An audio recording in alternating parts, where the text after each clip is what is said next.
Mendapat tindak kekerasan saat menjadi tahanan, Peggy Setiawan rupanya juga menerima kebaikan dari seorang perwira di Polda Jawa Barat.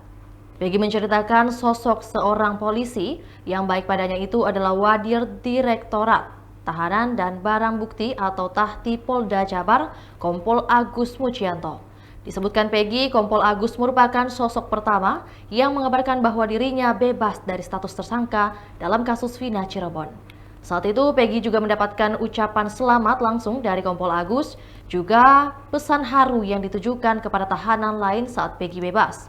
Kompol Agus mengungkapkan agar mempertahankan kebenaran jika memang benar dan berani mengakui kesalahan jika salah. Selama di tahanan pun Peggy mengaku akrab dengan beberapa polisi termasuk Kompol Agus. Diakui Peggy, perlakuan Agus terhadap Peggy berbanding 180 derajat dengan perlakuan penyidik terhadapnya saat pertama kali ditangkap. Itulah tadi berita hot news kita pada hari ini. Saksikan berita hot news lainnya hanya di kanal YouTube dan Facebook Tribun Timur. Download Tribun X sekarang, menghadirkan lokal menjadi Indonesia.